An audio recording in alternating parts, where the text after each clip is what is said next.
I'm Hannah Porter, 33, and on the morning of my birthday, I woke to the sharp stink of burned plastic curling out of my kitchen trash. My primary credit card warped into a gray ribbon among coffee grounds. $25,000 had vanished from my savings overnight, not pending, not in transit, just gone like a door slammed in the dark.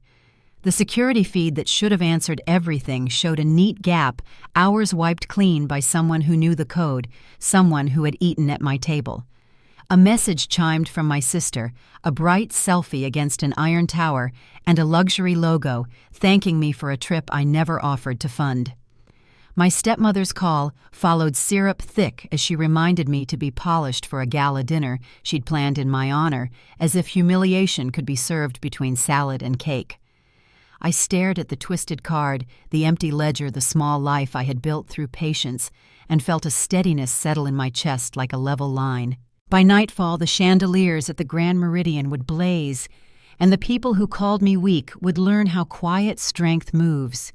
Before I go any further, tell me where you're listening from in the comments, and tap subscribe if you've ever had to keep your head while people mistook your patience for permission. I was raised on the edges of two very different worlds. My mother taught me to keep accounts the way some people keep gardens. Tend a little each day, prune what's unhealthy, let what's honest grow. After she passed, my father remarried, and our house changed temperature.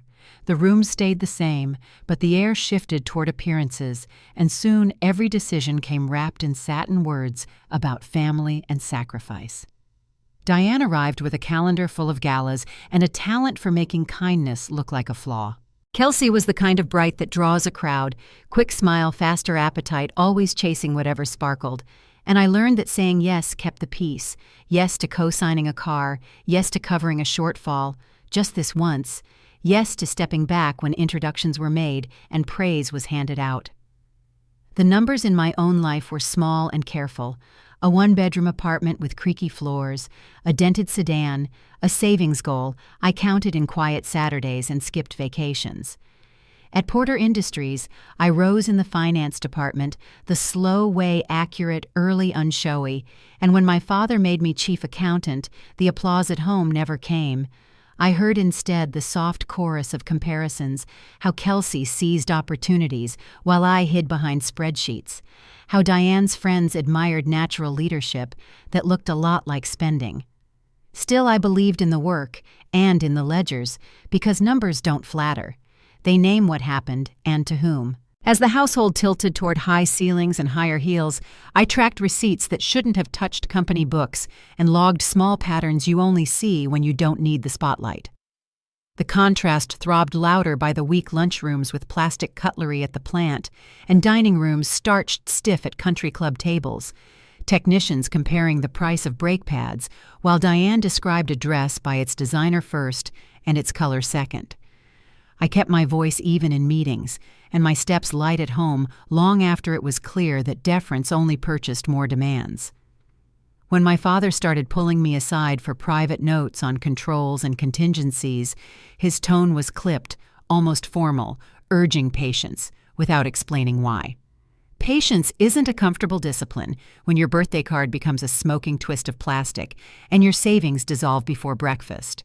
But that morning, with the apartment still and the coffee cooling untouched steadiness, felt less like restraint and more like a choice. The day carried on as if it belonged to someone else. A text bloom from Paris, a call wrapped in velvet from Diane, a dinner reminder delivered like an order. I opened my laptop and captured everything: screen grabs, timestamps, the blank space on my security log, where a life should have left its outline. I messaged Mark Alvarez with 7 words. The situation we discussed happens tonight, and his reply returned before the cursor finished blinking. Outside, spring light was bright and ordinary, the sort that makes patios fill at lunchtime, but I could feel the evening building its own weather. The Grand Meridian was the kind of place where people lower their voices and lift their chins. Under its crystal and gold reputations are polished or scratched. I thought about the people who would be there, board members with careful smiles, spouses who notice everything, men like Raymond Burke who shake hands like contracts and remember who stood straight when others postured. I thought about Diane arranging seating charts like chess, and Kelsey floating on borrowed silk, and my father who had been so quiet that I had started to mistake silence for indifference. When the maitre d' would hand me a small envelope with my name in my father's block handwriting, I would tuck it into my purse beside the evidence and lift my chin to the light. By then the room would already be watching, and the first real test of the night would be deciding which voice to use when I finally spoke. The day stretched on like an unwanted guest. Every time my phone lit up, I half expected the bank to tell me it was all a mistake. But there were no corrections coming, only reminders that the withdrawals, the transfers, and the charges were real. By noon, I'd counted more than a dozen purchases across luxury stores and cash machines, all between midnight and sunrise. Someone had taken their time spending every dollar they could reach. I sat at my kitchen table with a cup of coffee that had long gone cold, watching the quiet street outside while my thoughts ran in circles. The city hummed with normalcy. Somewhere, a lawnmower droned. A delivery truck rattled past, and I sat there frozen, realizing the people who'd done this were probably smiling somewhere, convinced I wouldn't do a thing. When the call came from Diane, her voice sounded sugar-sweet, each word carefully poured like honey over glass. "Hannah, darling, just reminding you about tonight. 8 o'clock sharp at the Grand Meridian. Everyone will be there." I barely managed a response before she kept talking. "Your father's partners, the Burkes, even the country club crowd. It's going to be a beautiful night." Then came the pause, the kind that meant she was getting to the part she enjoyed. "Do wear something suitable, dear. I know you prefer those modest little suits, but this is a celebration. Maybe treat yourself to something nice." "Oh, wait," she said, laughter slipping through her tone. "I suppose that might be a challenge this morning." I heard the smirk, not the words. Before I could answer, she added, "Some people learn the hard way that being too careful just keeps you small and hung up." I sat there for a moment, phone in my hand, listening to the empty line. Then another notification blinked across the screen. Kelsey again. The first picture showed her at a cafe in Paris, sunlight, catching the edge of a champagne flute. The caption read, "Some of us know how to live." The next photo was her shopping bags, Hermès, Dior, Chanel, lined like trophies. Beneath it she'd written, "Thanks, sis. I'll bring you a keychain." I stared until the screen dimmed my reflection faint against the glass. The words weren't just cruelty. They were confidence. She didn't believe I would fight back. For years I'd let her treat me like the family's safety net, always patching the holes she tore. I'd told myself it wasn't worth the argument, but this time was different. This was theft, and worse, it was deliberate. I tried calling my father, but it went to voicemail. I didn't know if he was ignoring me or simply unaware of what had happened. Part of me wanted to believe the latter, though. Another part already knew he'd seen signs. He always saw more than he said. I opened my laptop again, documenting everything before it could vanish screenshots, timestamps, the traces left behind, even after someone thought they'd erased their tracks. I saved each file twice, once to my desktop and once to the cloud. It wasn't just about the money anymore. It was about proof, about knowing that this time I wouldn't be gaslit into silence. Then I typed a short message to Mark Alvarez. "It's begun. See you at 8. His reply came a minute later. "Understood. Everything ready." As the afternoon sun shifted across the floor, I let my mind wander through the last 10 years, the slow slide from family into hierarchy. It had started right after my father married Diane. She had charm that looked like warmth from a distance, and control that felt like care up close. Kelsey mirrored her in every way, a perfect reflection of entitlement, polished smooth. Each time she wanted something, a new car tuition for a program she'd never finish, another startup that would never start. Diane would look at my father, then at me. "Hannah understands family," she'd say. "She's responsible. She'll help." And I always did. I told myself that keeping the peace mattered more than fairness. But the truth was, every favor chipped away at something I couldn't name until it was nearly gone. The first time I said no, Diane smiled, like it was adorable. "Of course you can't, dear," she said, patting my arm as if I'd confessed to being broke. That same evening, my father pulled me aside. "Pick your battles," he said quietly. "Not every fight is worth the cost. I thought he meant to protect me, but in practice, it only taught them that I wouldn't fight at all. They took that lesson and ran with it. Each holiday, each family event carried new reminders of my place. Kelsey got the praise I got, the polite silence. When she crashed her third car, I co-signed for her fourth. When Diane's charity gala needed a temporary loan, I wrote the check. When my birthday went forgotten 3 years in a row, I pretended not to care. Being kind had turned into being convenient, and convenience is a hard habit to break. Still, my father's silence had always been the hardest to read. He wasn't cruel, not the way Diane could be, but he didn't stop her either. When I earned my promotion to chief accountant, Diane's laughter filled the dining room before the applause could start. Leadership, she'd said. Oh, Thomas, she's far too cautious for that. Kelsey's your future executive. Hannah's dependable. I remember the way my father's fork paused midair, his eyes dropping to his plate. He didn't correct her, didn't defend me. He just changed the subject. That night I went home and worked until dawn, building spreadsheets that nobody asked for, trying to prove my worth through precision. But 6 months ago, something shifted. I'd noticed him meeting privately with Mark Alvarez every Thursday. No Diane, no Kelsey, no explanation. When I asked about it, he'd only said, "Patience, Hannah, sometimes the truth needs witnesses." The phrase sounded like business philosophy, the kind he sprinkled into speeches, but now it echoed differently. As the clock moved toward evening, I packed a small folder into my purse, copies of every document just in case. My apartment looked unchanged, but it felt smaller, like it couldn't contain what was coming. The quiet I'd once valued now pressed against me, heavy with anticipation. I showered, dressed, and paused at the mirror. My reflection looked steady, but I could feel the weight behind it, a decade of swallowing words that never left my throat. Tonight, that would end. Whatever my father had been planning, whatever Diane thought she controlled, I was walking into that ballroom prepared. The Grand Meridian's lobby glittered like a film set, marble floors polished to glass, and chandeliers that dripped light in every direction. Guests in evening wear drifted through the space, laughter ringing in soft, practiced tones.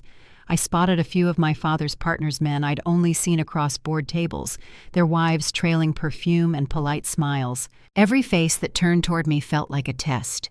When the maitre d' approached his suit pressed sharp enough to cut, he offered a small envelope. "Ms. Porter, your father asked me to give you this." Inside, in my father's careful handwriting, were 3 words. "Trust the process."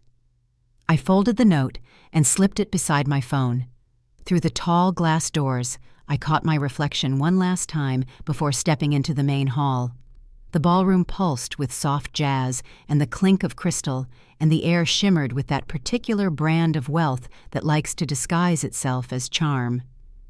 Diane's laughter floated above the crowd, Kelsey's voice close behind, both bright and brittle. I could see their silhouettes across the room, my stepmother in a sequined gown, my sister shining with new diamonds. Their performance was flawless, but the script had already begun to change. Somewhere among the tables, I spotted Mark Alvarez, calm as always, his briefcase resting at his feet. He raised his glass slightly when our eyes met, the gesture small but solid, like a promise that I wasn't walking in alone. I took a steady breath and crossed the room, each step deliberate. If Diane planned to turn the night into my humiliation, she'd find the stage already set for a different show. What I didn't know yet was how public that lesson would become, or how many witnesses would remember every word. The Grand Meridian's ballroom shimmered under hundreds of crystal drops, every one of them catching light like a secret waiting to be told. The sound of soft jazz blended with the clink of glassware and the low hum of conversation. My heels sank slightly into the plush carpet as I crossed the threshold, my pulse keeping time with the muted rhythm of the music. Across the room, Diane sparkled in a silver gown, already surrounded by guests. Kelsey stood beside her, radiant and loud, laughing too hard at her own stories. I could tell from the way people leaned in that she was enjoying their attention more than the champagne in her glass. Before I could make my way through the crowd, Kelsey spotted me. Her eyes lit up not with warmth, but with amusement. "Hannah," she said, gliding toward me with practiced grace. "You made it. I wasn't sure you'd actually show." She leaned in for a quick kiss on the cheek, whispering just low enough for others not to hear. "You look so simple tonight. Brave choice." Her earrings caught the light as she stepped back. I recognized them instantly. They were from the charge on my missing account. Diane appeared right on cue, resting a manicured hand on Kelsey's shoulder. "Darling, you should have told me you'd be wearing that dress. We could have coordinated. But modesty suits you, doesn't it?" She smiled at me as if she'd just offered a compliment. "Now come along. Everyone's asking about the birthday girl." I let her lead me through the maze of tables, each one dressed in white linen and gleaming silver. Everywhere I looked, I saw familiar faces. My father's partners, the Burkes, a few family friends I hadn't seen in years. Their greetings were polite, their curiosity sharper than their smiles. I could almost hear the unspoken question, why invite everyone if the real celebration isn't for her? Diane stopped near the center of the room and waved to the maitre d'.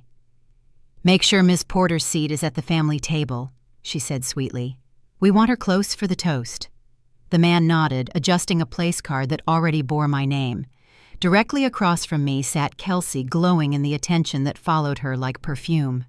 Beside me was an empty chair with a small label, Mark Alvarez, Legal Counsel. When I caught sight of him near the bar, he gave a small nod before turning back to his conversation. That was all I needed. Whatever my father had planned, it was in motion. For the first half hour, I watched from behind the calm mask I'd worn for years. Guests' mingled laughter rolled through the air and champagne flowed freely. Diane drifted from one group to another, complimenting outfits and telling stories about Kelsey's business ventures. My name surfaced only when she needed a contrast. "Kelsey's always been fearless," she said to a group of board members. "Hannah prefers to play it safe. Every family needs both types, I suppose."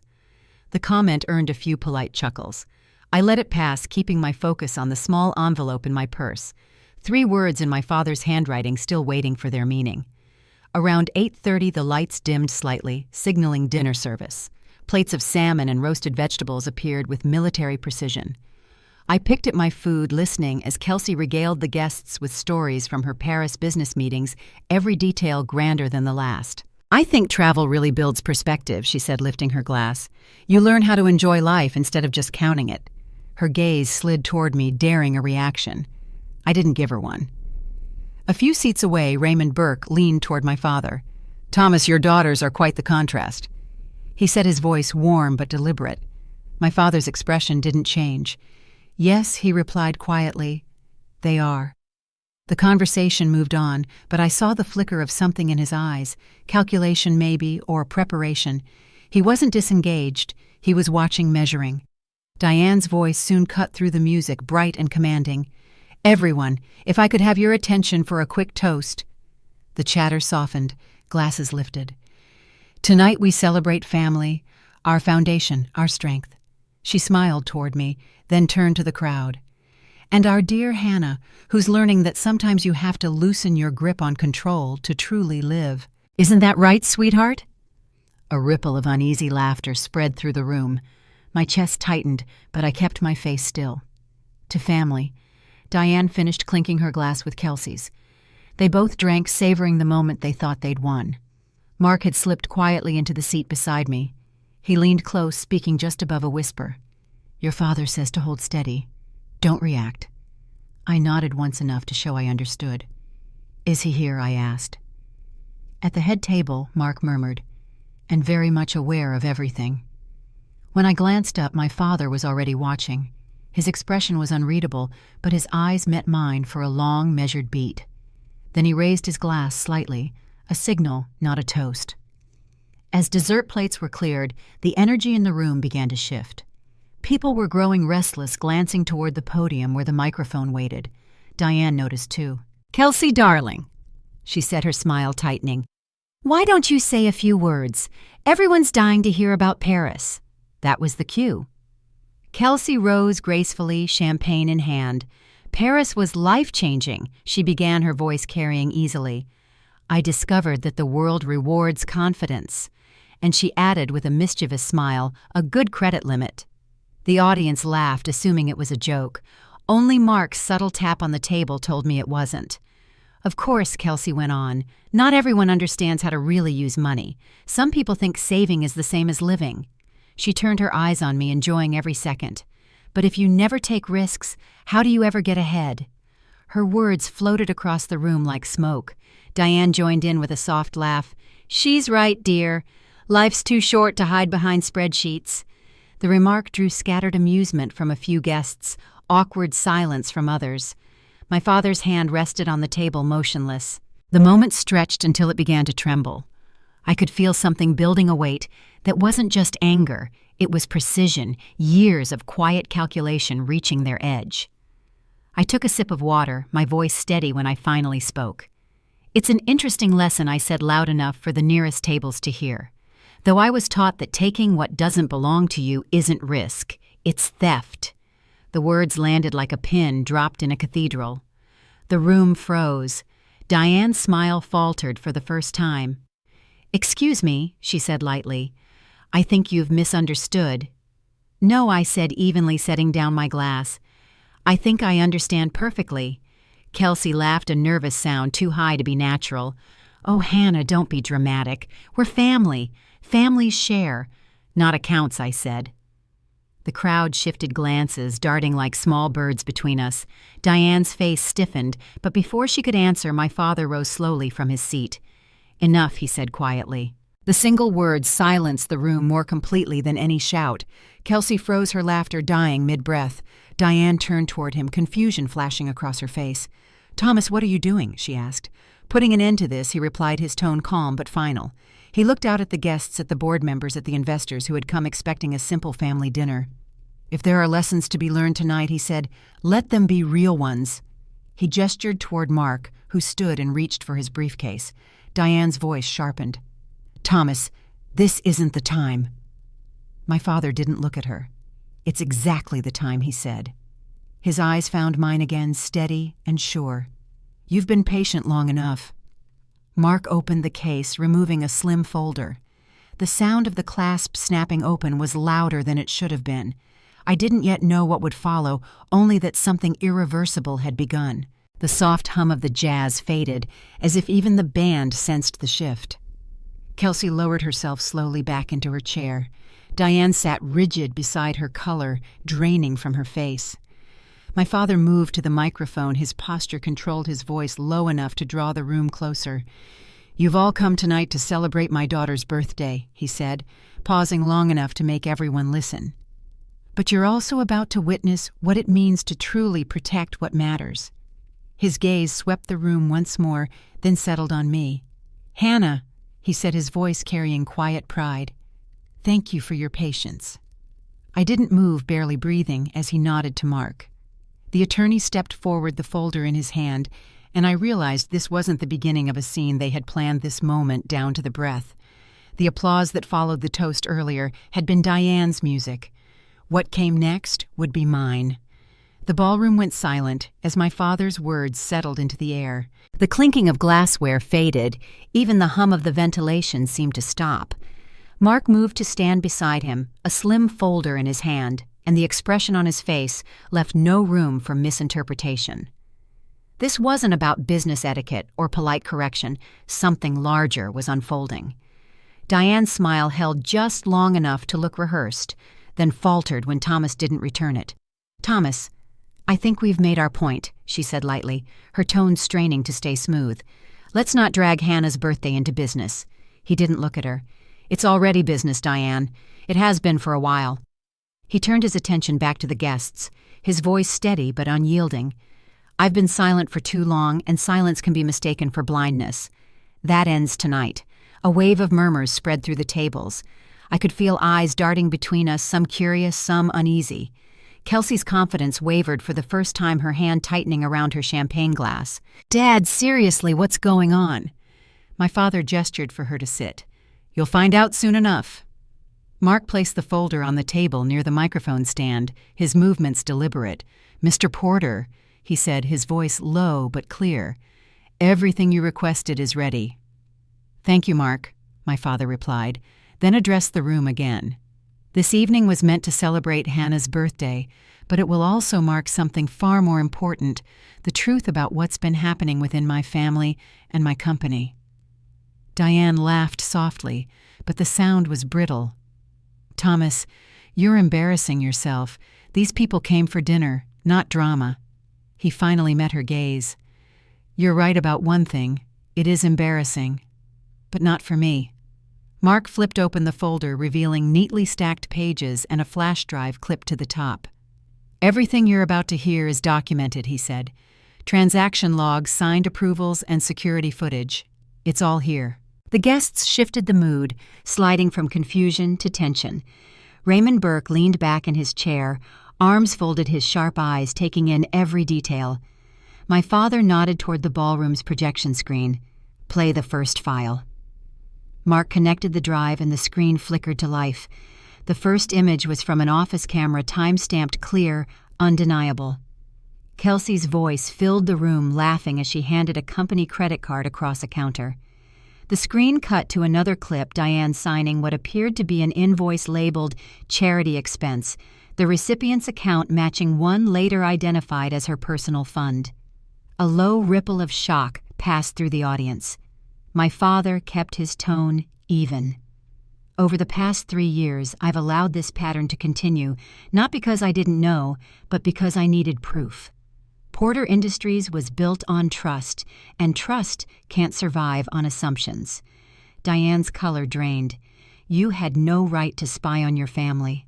I had every right to protect the company that feeds hundreds of other families, he replied quietly. And I wasn't the one collecting the data.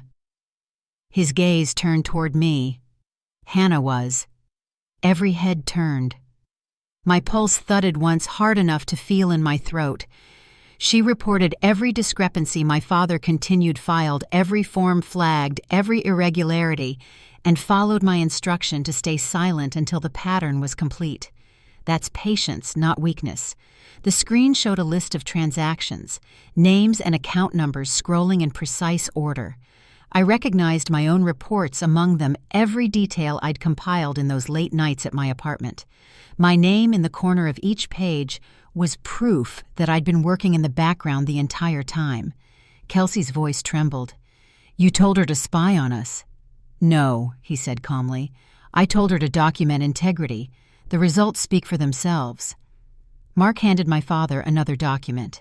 As of 6 months ago, he announced Thomas Porter executed a power of attorney transferring full financial oversight of Porter Industries to his daughter Hannah Porter. That transfer was contingent on evidence of fiduciary breach by any family member. That condition, he paused, has been met. A sound escaped Diane, half gasp, half protest, but no words followed. Kelsey sat perfectly still, her face pale under the chandelier light. My father turned toward me again, his expression softer now. You've spent years letting them call you the quiet one, the cautious one. I wanted them to see what real strength looks like. Diane finally found her voice sharp and brittle. This is absurd. She's not ready for that kind of authority. You can't just hand over control. It's not a gift, he said simply. It's earned. He nodded once to Mark. Proceed. Mark retrieved another envelope from the case and placed it on the table in front of Diane. These, he said, are formal notices of suspension pending investigation. Your company credit cards, expense accounts, and access credentials have been disabled. The room broke into low whispers. Someone near the back let out a soft whistle before being hushed. Diane's voice rose. You can't do this in front of everyone. You did, my father said evenly, every time you turned this family into your stage. He gestured again, and the screen changed to footage from my apartment. The angle showed Diane sitting at my kitchen table, my laptop open, typing in commands. Kelsey appeared beside her, pacing, glancing nervously toward the hallway. It was brief, grainy, but unmistakable. Kelsey shot to her feet. That's not fair. You can't record people without cloud backup, Mark interrupted. Automatic and legal. The footage is time-stamped and stored off-site. The guests were silent now, riveted. Every bit of social polish had vanished. Even the servers stood frozen at the edges of the room. My father looked around slowly. I built Porter Industries on the idea that we rise by working harder, by being better. Somewhere along the way, my family forgot that. Tonight, I intend to remind them." He stepped closer to Diane, lowering his voice so only nearby guests could hear. "You thought patience meant weakness. It never did. It meant I was waiting for the right witnesses." Mark gathered the papers into a single stack. "Mr. Porter, would you like to conclude the statement?" "Yes," my father said, his voice carrying again across the ballroom. "As of this moment, the investigation is public. All evidence will be filed with counsel Monday morning. Every partner and board member here will receive a copy before the next session." Diane sank back into her chair, stunned into silence. Kelsey stared at the floor, eyes glassy. My father looked toward me once more. "Hannah, the floor is yours." For a heartbeat, I couldn't move. Then I stood, the sound of my chair sliding back, echoing through the hushed room. My voice felt unfamiliar when it came steady, calm, louder than I expected. For years I said I thought being kind meant being quiet. I thought family loyalty meant letting things go. But loyalty without respect isn't family, it's servitude. No one spoke. Even the waiters had stopped moving. "I'm not here to humiliate anyone," I continued. "I'm here to protect what my father built and what everyone in this company depends on." Mark gave me a subtle nod of approval. My father's expression didn't change, but the smallest hint of pride flickered in his eyes. The silence stretched, then slowly broke as Raymond Burke rose from his seat. "Thomas," he said, his tone measured, "it's been a long time since I've seen leadership handled with this kind of clarity." He turned toward me. "Miss Porter, your restraint speaks louder than any speech could." A few others murmured in agreement. The atmosphere had shifted entirely, no longer scandal, but reckoning. Diane pressed her napkin to her lips, her voice a whisper. "You've ruined us." My father met her eyes without flinching. "No. You did that when you mistook my daughter's silence for surrender." Kelsey began to cry quietly, mascara streaking her cheek. The sound was small, lost beneath the echo of footsteps as guests began to rise. I stood still, my hands resting lightly on the tablecloth. Around us, conversations restarted in hushed tones. Mark leaned in. "We'll handle the paperwork from here. You did exactly what you needed to." Across the room, my father gave a final nod toward the guests. "Thank you for witnessing this," he said. "The rest will be handled privately." The music didn't return. The celebration was over, replaced by something colder, truer. As I gathered my things, I noticed my father slipping his hand into his pocket, pulling out a small folded note, the same paper I'd carried earlier that evening. He opened it, glanced down, then looked back at me.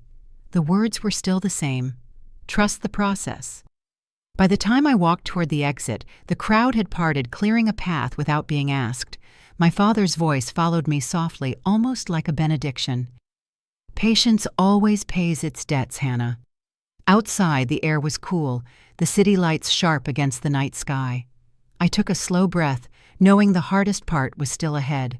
The exposure was done, but justice, real justice, had only just begun. The ballroom still felt heavy, with the weight of everything that had been said. Guests lingered near the edges of the room, whispering in small clusters, as Mark closed his briefcase. My father stood beside me, his expression calm but firm, the same look he wore when closing a deal. Diane and Kelsey hadn't moved from their seats. They sat frozen under the bright light, the illusion of power gone, replaced by something that looked a lot like fear. I could hear the faint hum of the city through the tall glass windows. The noise inside had died completely, leaving only the sound of footsteps as people began to gather their coats. Mark leaned toward my father. "Would you like to continue this privately?" he asked quietly. My father shook his head. "No. This started in public. It ends the same way." He turned to me, his voice low enough that only I could hear. "It's time, Hannah." I reached into my purse and took out a second folder, my copy of the financial audit. It felt heavier than paper should. I opened it carefully and set it on the table where everyone could see.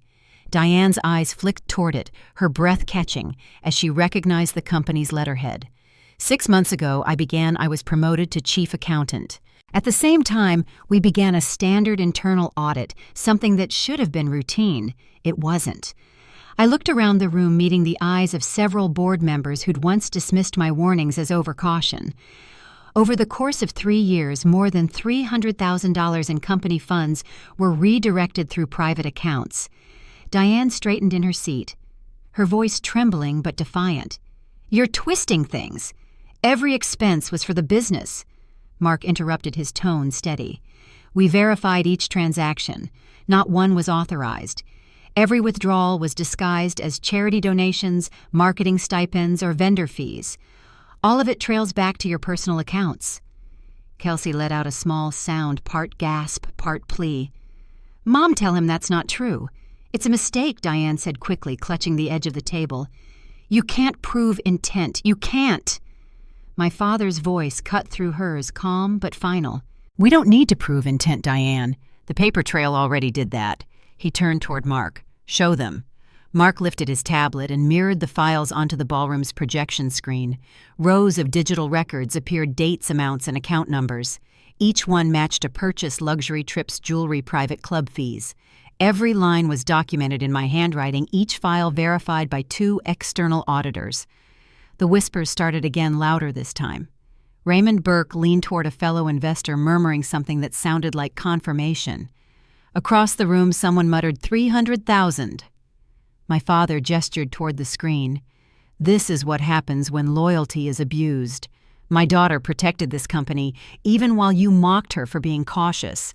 He turned toward me. "You may proceed." I drew a slow breath. "Effective immediately," I said, keeping my voice level. "All personal and company accounts linked to Diane Porter and Kelsey Porter are frozen pending restitution and legal review. Credit cards, reimbursements, and vehicles issued under company policy are to be returned within 48 hours. Kelsey stood abruptly, knocking over her glass. "You can't do this to me. I didn't take anything." "You signed the transfers," Mark said evenly. "You authorized charges in your name. They told me it was for marketing," she cried, turning toward her mother. "You said it was approved." Diane reached for her, but Kelsey pulled away. The crowd had gone quiet again, every eye on them. Mark placed 2 envelopes on the table, sealed and stamped. "Mrs. Porter. Ms. Porter, these are formal notices of restitution. Failure to comply will escalate this from civil to criminal proceedings." Diane's face crumpled for the briefest moment before she caught herself. "Thomas," she said, trying to recover her composure, "this is madness. We can handle this privately. We don't need to ruin the family name." My father's expression didn't soften. "You did that when you decided the family name was your credit line." Her voice broke. "After everything I've done for you, for me," he asked quietly, "or for the image you built around my company?" For the first time, Diane didn't answer. The silence that followed was thick enough to feel. Kelsey sank back into her chair, her shoulders trembling. "Dad, please," she said softly. I didn't know what was happening. He looked at her for a long time, and for a moment the hardness in his face eased. "You're still my daughter," he said. "But being family doesn't mean being immune to consequences."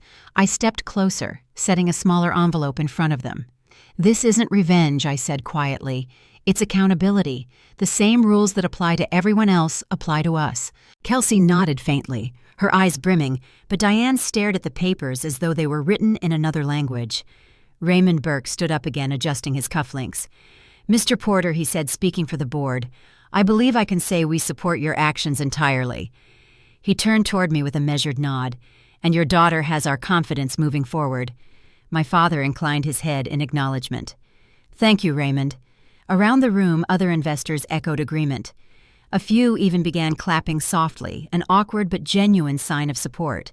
The sound grew until it filled the space that Diane's protests had emptied. Mark closed his briefcase and turned to me. "That concludes the documentation portion. Would you like to outline the restitution terms now?" "Yes," I said, reaching for the printed summary I'd prepared. My hands were steady as I spoke. All funds must be returned within 48 hours. Failure to comply will result in formal charges for embezzlement and theft. Any discrepancies between your declared totals and the audit's findings will be treated as additional fraud. All property acquired through these funds vehicles, jewelry accounts, will be seized for liquidation. Kelsey's voice broke. 48 hours, 48, Mark confirmed. It's generous considering the amount. Diane's breathing turned shallow, but she said nothing.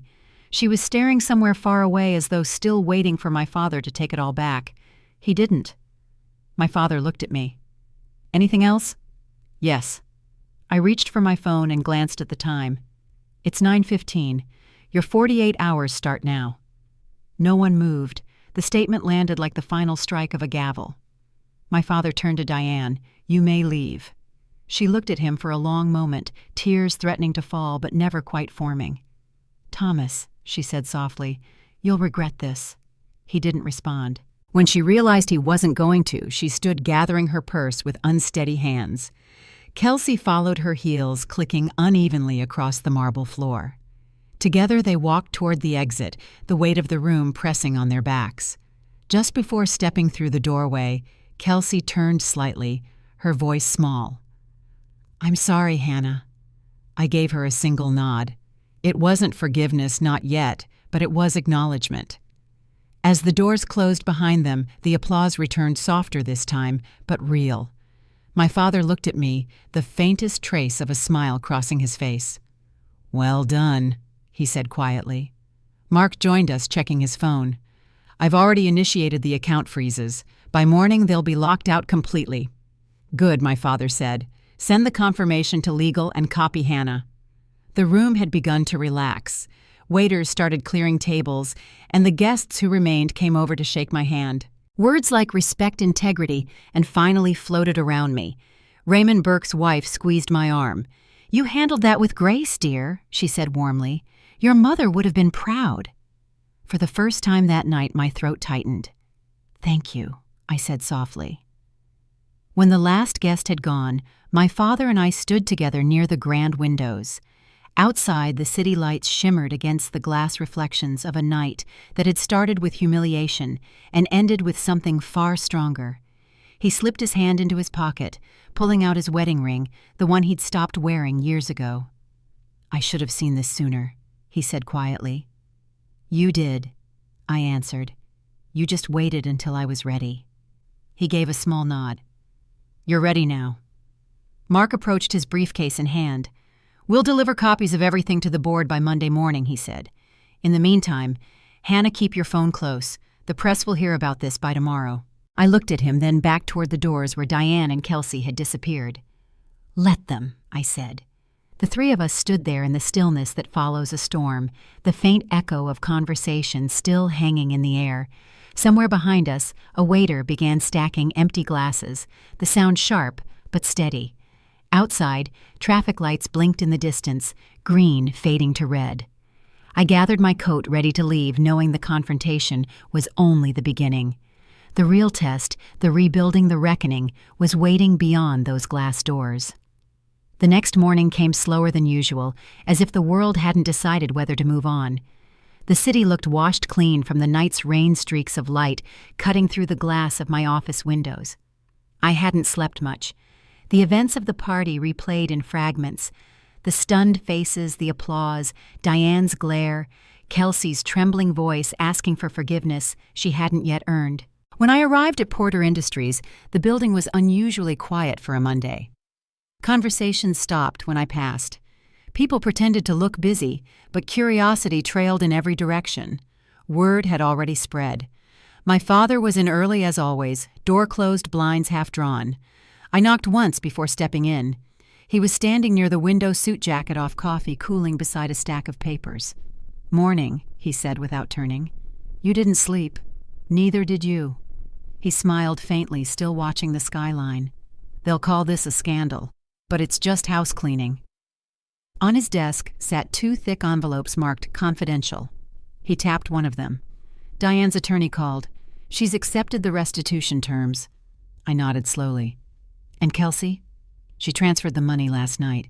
Sold the Mercedes the jewelry, a few designer handbags. It's not everything, but it's close enough to cover the first payment. For a moment, neither of us spoke. The silence felt heavier than the confrontation itself. I expected Diane to fight harder, I said. He looked at me finally. She will once she realizes what she's lost. Right now, she's still trying to bargain with pride. Mark Alvarez arrived a few minutes later, carrying a tablet and a folder of updates. His voice, calm and deliberate, filled the space that conversation avoided. Both accounts have been frozen as of midnight. The restitution agreements are binding. If either one defaults, the criminal charges will be filed automatically. My father nodded, reaching for the pen that lay beside his mug. "And the audit follow-up," Clean Mark said. "Your daughter runs a tight ship." He glanced at me with a hint of a smile before continuing. "Media inquiries have started. I've drafted a statement emphasizing transparency and leadership change. I suggest we release it this afternoon." "Do it," my father said. "The truth can handle daylight." Mark left soon after, but not before setting a smaller envelope in front of me. From Diane's lawyer, he explained. She wanted it delivered personally. I waited until the door closed before opening it. Inside was a single handwritten note on heavy paper. The ink was smeared in one corner, as if she'd started writing in anger and ended in regret. "Hannah," it read, "you may think you've won, but someday you'll understand what it costs to stand alone. Families break easier than they mend. Remember that before you lose yours, too." I folded it carefully and placed it back inside the envelope. "She's not done," I said quietly. "She's done," my father answered. "She just doesn't know it yet." By noon, the board meeting began. Every chair was filled, the long conference table lined with familiar faces, some skeptical, some supportive. My father opened the session with a statement of confidence in the company's new structure. He spoke of oversight, accountability, and the importance of rebuilding trust. Then he turned the floor over to me. Standing at that end of the table felt different now. The room that once made me feel small suddenly seemed manageable. I laid out the numbers, clear, factual, organized. No one interrupted. No one questioned the data. When I finished, Raymond Burke leaned forward, tapping his pen lightly against his notepad. "Miss Porter," he said, "I've served on this board 20 years. I've seen ambition destroy more companies than incompetence ever could. What you showed on Saturday was integrity. It's rare. Protect it." The words carried more weight than the applause that followed. After the meeting, I found my father in his office again. He was reviewing Mark's draft of the public statement, reading it line by line. When I stepped inside, he looked up and set it aside. "How did it feel?" "Strange," I admitted, "but right." He leaned back in his chair. "You've earned every bit of it. This company is better in your hands than it ever was in mine." Outside, the rain had started again, light enough to trace patterns down the glass. I could see my reflection in the window, steadier now, more defined. The version of me that used to flinch from confrontation was gone. By evening, the press release went out. The statement was simple. Porter Industries announces a leadership restructuring following an internal audit. CFO Hannah Porter will oversee all financial operations effective immediately. It didn't name names, but everyone in our circle already knew. The phone started ringing almost immediately, colleagues, clients, and eventually reporters. I answered only one call from a longtime vendor who'd worked with the company for decades. "Good for you, Hannah," he said. "About time someone cleaned house." Later that night, I drove to my apartment, the city lights reflecting across the windshield. My phone buzzed again, an unfamiliar number. I let it go to voicemail, but curiosity made me listen a few minutes later. It was Kelsey. Her voice was small, unsure. "Hannah, it's me. I wanted to say thank you for not pressing charges. I know you didn't have to. I'm trying to make things right, I swear. I got a job. Retail, but it's something. I just wanted you to know." The message ended there. I replayed it once, then deleted it not out of cruelty, but to keep the moment from becoming another burden. The next morning, a courier delivered a package to the office addressed to me. Inside was Diane's wedding ring and a short note. "You can tell your father I'm not coming back. Consider this the end." There was no signature. When I showed it to my father, he stared at the ring for a long moment before setting it on his desk. "She always liked symbols," he said quietly. "Now she's left one behind." By Wednesday, the storm had shifted. The headlines were brief and professional, no scandal, no drama, just business. Inside the company, the mood was lighter. Employees who once avoided eye contact now stopped by my office to thank me. One even left a small potted plant on my desk with a note, For growth, the honest kind. Mark dropped by that afternoon with an update. The restitution funds cleared, he said. Everything's finalized. I nodded, relief settling in slow waves. And Diane, she's moved out of the house. Her attorney requested we send future correspondence to a New Jersey address. I glanced toward the window where the city spread out beneath a soft haze. Then it's done. Almost, he said. Thomas asked me to remind you your new office is ready. The renovation was finished last month, but, well, it seemed symbolic to wait. He smiled slightly before leaving, and I followed him a few minutes later to the top floor. The space that had once been my father's temporary storage was now polished and bright, a view of the river stretching wide beyond the glass. On the desk sat a single framed photo, me and my father taken years ago at one of the company's picnics. Someone had placed it there intentionally. When my father joined me, he stood at the window, hands in his pockets. "Looks better on you," he said. "I'll take care of it," I told him. "I know you will." For a long time we said nothing. The city moved far below, unaware of the quiet shift that had taken place within those walls. When he finally turned toward the door, he added, "Don't stay too late." I smiled. "You always say that." He paused in the doorway. "Yes, but now I mean it." When he was gone, I looked out at the skyline one last time. The rain had stopped completely, and for the first time in months, the sky above the city was clear. Somewhere beyond that horizon, the next chapter waited, one where rebuilding wouldn't mean revenge, only recovery. I turned off the office lights, the reflection in the glass fading with the glow, and stepped into the hallway, ready to face whatever came next. The week after the board meeting felt like the first deep breath I'd taken in years. Every corridor of the building carried a new quiet one that came not from fear, but from order returning. Emails were answered faster, reports came in on time, people smiled again, a small but noticeable shift. The chaos Diane and Kelsey had left behind was fading, replaced by the steady rhythm of normal work. By Friday afternoon, my father called me into his office. He was standing by the window, his favorite spot, watching the skyline the way he always did when something weighed on his mind. "It's been a good week," he said, gesturing for me to sit. "Better than I expected," I smiled. "No scandals, no surprise transfers. I'd say that counts as progress." He nodded, but didn't laugh. "There's one more thing to finish before we can call this closed." He opened his drawer and pulled out a small black folder. Inside were 2 printed letters and a stack of forms. "The restitution payments have cleared," he said. "Every dollar accounted for. But before we release the final statement to the press, we need to meet with them, Diane and Kelsey." I hesitated. "In person." "It's cleaner that way," he said quietly. "Closure doesn't come from paperwork." Mark Alvarez arrived just after lunch, professional as always, with his usual calm that never wavered. "They've agreed to come," he said, setting his briefcase down. 4 o'clock. Diane insisted it happen here. My father's expression didn't change. Then she'll get her wish one last time. At precisely 4, the glass doors opened. Diane walked in first, wearing a cream suit that had probably cost more than a month's salary for most people in the room. Kelsey followed subdued, in a plain blouse, her hair pulled back. The contrast between them was sharp. Thomas Diane began her tone polite, almost rehearsed. "Thank you for seeing us." He gestured toward the conference table. "Let's keep this short." Mark placed 2 envelopes in front of them. "These are your signed restitution releases," he explained. "Once acknowledged, the company will issue formal confirmation of compliance. There will be no further legal action provided all terms are met." Diane picked up the papers, her eyes scanning the fine print. "I've already done everything asked of me," she said, voice tight. "So why drag this out in front of your daughter?" My father met her gaze. "Because she's the one you tried to destroy. She deserves to see it finished."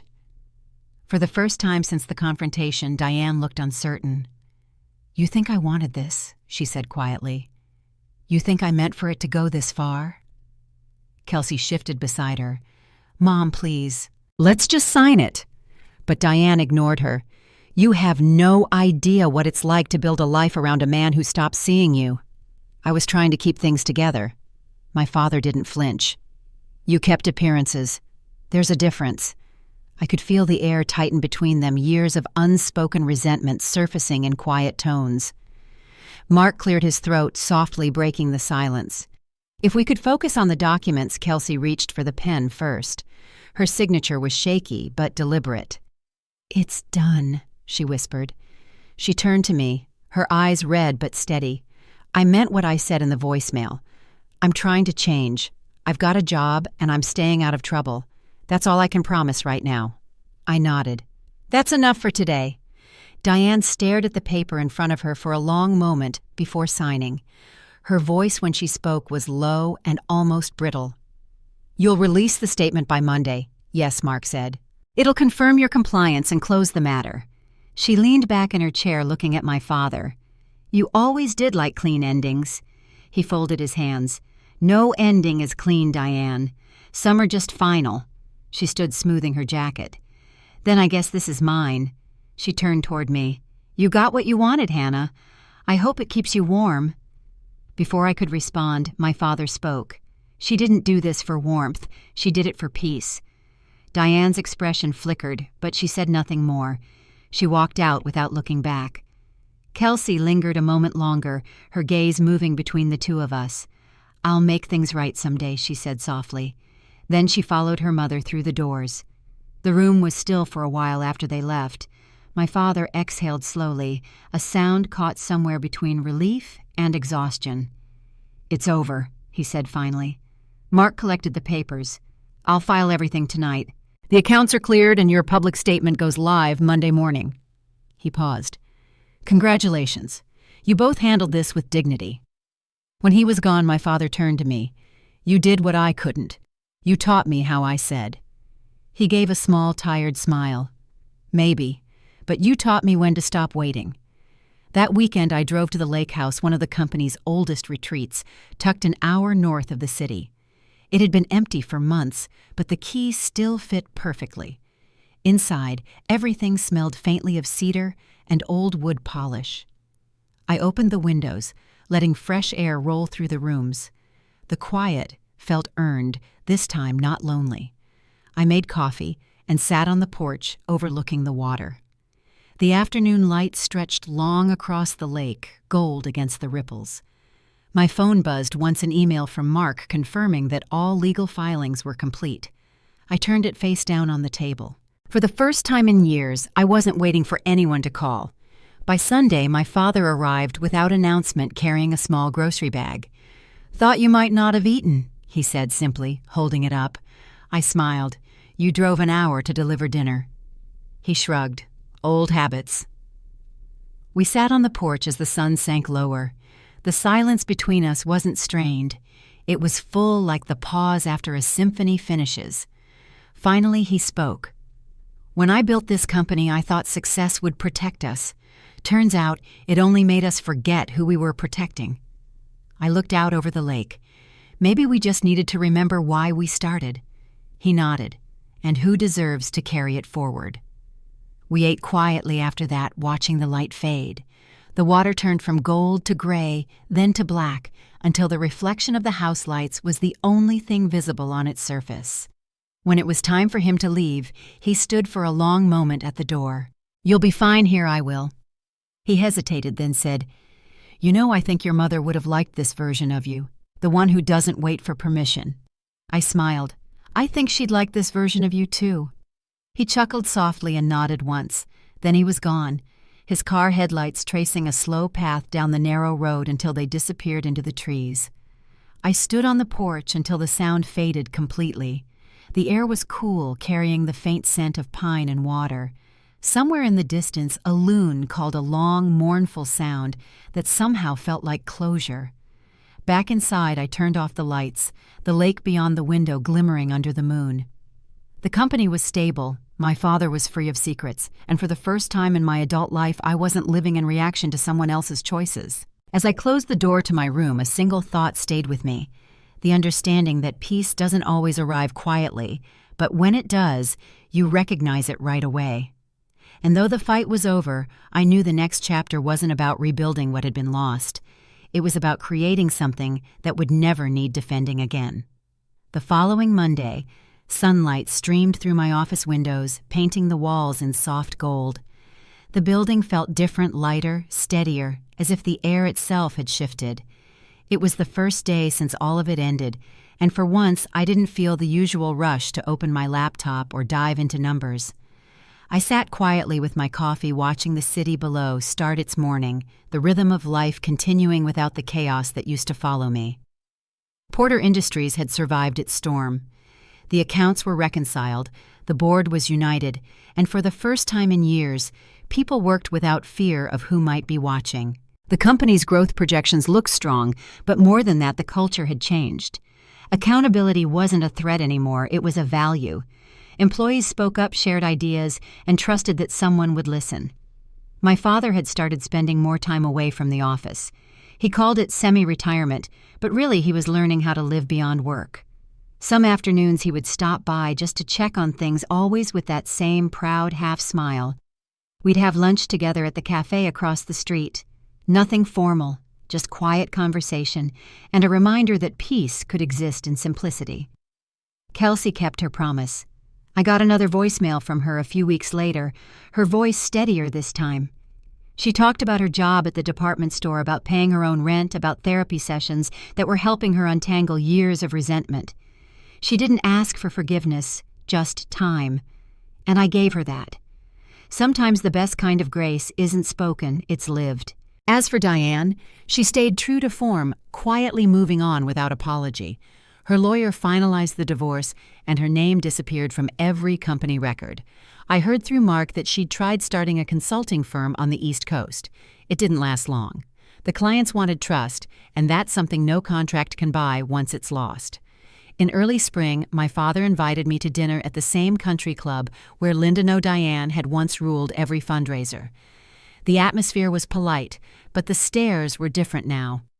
People approached him with respect rather than sympathy, shaking his hand, congratulating him on the company's recovery. When one man asked if it had been difficult letting go of family, my father simply said, "Letting go isn't the same as giving up. Sometimes you do both to protect what matters." That night as we left, he slipped a small envelope into my purse. "For you," he said with a wink. Inside was the deed to the lake house, the one where we'd sat in silence watching the sun sink behind the water. "It's yours now," he added. "You've earned the quiet." I didn't open it right away. Instead, I drove to the lake that weekend and stood on the same porch where he'd once told me that peace takes time. The air was cool, the surface of the water smooth and silver under the morning light. I thought about everything that had led here, the stolen savings, the humiliation, the confrontation that had turned my life inside out. Somehow, all of it had carved space for something better. As I walked back inside, I noticed a box on the kitchen counter that hadn't been there before. My father must have left it. Inside was an old photo, him, my mother, and a much younger me sitting on his lap. Behind it, in his careful handwriting, were 6 words. "She'd be proud of you, Hannah." It was the first time I cried since the night of the party. Not from pain, but from relief. Because in that moment I realized the journey wasn't about proving anyone wrong. It was about remembering who I was before they made me doubt it. Over the next few months, life settled into a rhythm I hadn't known I was missing. The company thrived under open leadership. My father and I began rebuilding something that looked like family, just quieter and more real. Kelsey and I spoke once, just a short call, but it ended with laughter, not blame. That was enough. 1 year later, on my 34th birthday, my team surprised me with a small gathering in the office. No grand ballroom, no 100 guests, no public performance, just my coworkers, a chocolate cake, and a framed plaque that read, "Integrity leads quietly." I didn't give a speech. I just thanked them, cutting the cake as laughter filled the room. That night as I walked home, I thought about how different this birthday felt from the one that had started it all. No stolen money, no humiliation, just peace. The kind that doesn't come from revenge or even justice, but from rebuilding what was nearly destroyed. I've learned that boundaries aren't walls, they're bridges that connect respect to love. They remind people where you end and they begin. For years, I mistook kindness for compliance, thinking silence kept the peace. But silence only fed the cycle. Speaking up didn't break my family. It rebuilt it honestly this time. Now, whenever someone at work comes to me afraid of confrontation, I tell them what I wish someone had told me years ago. Being quiet isn't the same as being weak. Sometimes it's the waiting before the moment you finally rise. And if you're listening to this, if you've ever been underestimated, used, or silenced by people who should have protected you, I hope you know that your patience isn't failure. It's power waiting for its moment. When that moment comes, you'll recognize it. And when you finally stand your ground, don't look back in anger. Just look forward with peace. Thank you for staying with me through my story. If it reminded you of your own strength, share it with someone who needs the same reminder. And remember, the quiet ones often hold the most power.